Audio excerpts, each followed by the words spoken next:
Hola, ¿cómo están? Bienvenidos. En este video vamos a hablar de spoiler del segundo libro de la parejita Shane e Ilya. Así que comenzamos. Siempre había imaginado que la reacción del mundo del hockey, si él e Ilya se descubría, serían la mayor pesadilla a la que tendría que enfrentarse. Pero tal vez el mayor reto era ocultarse. Tal vez mantener en secreto lo que sentía por Ilya era más agotador que enfrentarse a la reacción de las personas. Era posible que estuviera en un estado de euforia por las 2 semanas pasadas juntos en la cabaña, seguidas de un comienzo exitoso de su campamento, y ahora estar en su primera cita doble. Puede que no estuviera pensando con claridad. Cuando terminaron de comer, Ryan salió para ir al baño. Tan pronto como estuvo fuera del alcance del oído, Fabián dijo: quiero agradecerles a ambos por invitar a Ryan a ser parte de este campamento. Ha significado mucho para él. Le encanta trabajar con niños y creo que ha sido curativo para él. ¿Curativo?, preguntó Shane. Fabián asintió. Tuvo una mala ruptura con el hockey, ¿sabes? No creo que se arrepienta de haberse retirado, pero echa de menos cómo le hacía sentir el hockey. Antes lo hacía sentir mal todo el tiempo. Shane no podía imaginar que el hockey le hiciera sentir mal alguna vez, pero Ryan tenía una carrera muy diferente a la suya. Bueno, me alegro de que lo hayamos ayudado a recuperar parte de ese amor por el hockey.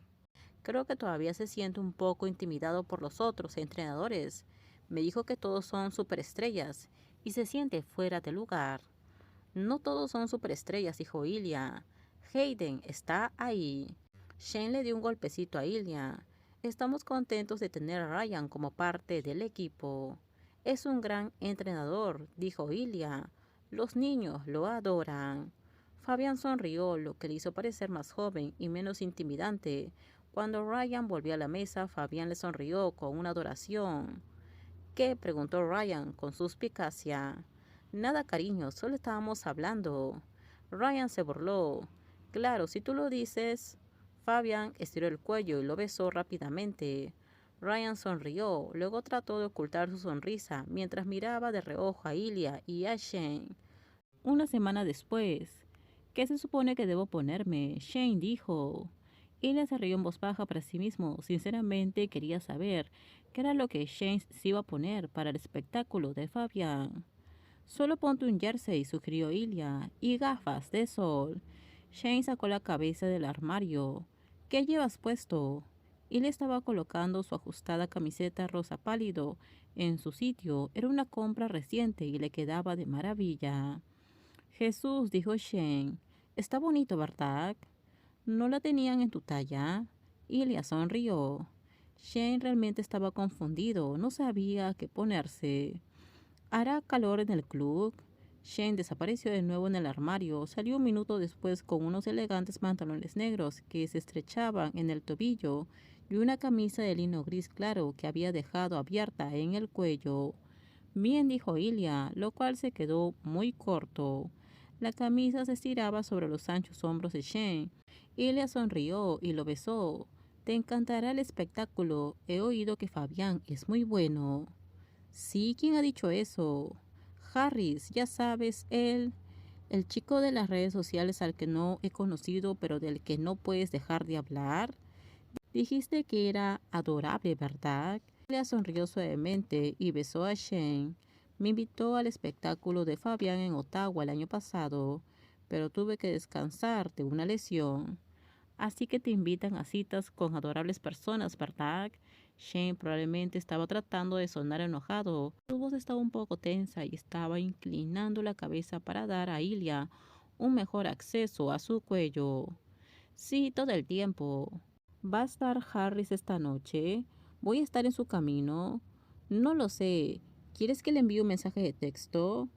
Shane era notablemente hábil para mirar y sonreír al mismo tiempo. Vámonos. El espectáculo de Fabián era tan hipnotizante como Harris lo había descrito, y cada aspecto de él se sentía marcado, porque Ilya tenía a Shane a su lado. No tan cerca como Ilya hubiera querido, pero aún así estaba a su lado. Lo ideal era que Ilya estuviera detrás de Shane, con sus brazos rodeándolo por la cintura, Ilya apoyando la barbilla en la cabeza de Shane. En cambio, Ilya estaba de pie entre Shane y Ryan Price, en la parte trasera del abarrotado bar. Ryan había explicado que siempre miraba desde atrás, debido a su tamaño. Ilya y Shane habían decidido hacerle compañía. En el escenario, Fabian tenía cautivo a su público. A pesar de la enorme cantidad de gente que había, la sala estaba casi en silencio, salvo por su voz y la música que hacía solo con un teclado, un portátil, un surtido de pedales y su violín. Llevaba unos pantalones blancos ondulados, lo suficientemente transparente como para que las luces del escenario brillaran a través de ellos. Es precioso, le dijo Ilian a Ryan cuando Fabian terminó su canción. Lo sé, dijo Ryan, sin apartar la vista del escenario. Debe sentirse poderoso, dijo Ilya, saber que todos en la sala quieren a tu novio. Ryan sonrió. Así es. Miró a su propio novio que observaba atentamente a Fabián con los brazos cruzados. Puede que no esté en el escenario luciendo como un diamante reluciente, pero era tan hermoso. Dio un paso más hacia él y rozó con su brazo el codo de Shane. Shane se apartó con los brazos cayendo a los lados y dijo, «Es muy bueno». «Sí, lo sé». «Y muy cautivador. No puedes apartar la vista de él». «Sí», dijo Ilya, sin apartar la mirada del rostro de Shane. Deseaba desesperadamente tocarlo. A veces Ilya estaba tan hambriento de contacto que tenía ganas de gritar. Lo sentía más cuando Shane estaba cerca, como ahora, pero fuera de los límites. Ilya solía ir a clubes como este todo el tiempo en casi todas las ciudades de la NHL. Encontraba a alguien que le gustaba, se besaba con él, se iba a casa con él. A veces se saltaba el club y se limitaba a enviar un mensaje de texto a una de sus habituales, dependiendo de dónde estuviera. Pero él no extrañaba eso, la verdad es que no, estaba dedicado a Shane de todo corazón, pero echaba de menos que lo tocaran, echaba de menos el subidón de endorfinas que solía sentir al estar con tanta gente. Echaba de menos conocer gente nueva, hablar con ellos, pero sobre todo echaba de menos el consuelo que le proporcionaba el contacto humano. Ahora mismo en este club de Montreal quería ese consuelo del hombre del que estaba enamorado. Terminamos, déjenme sus comentarios ustedes qué opinan sobre este spoiler. Por favor, si gustó el video, dale me gusta, suscríbanse, bye bye.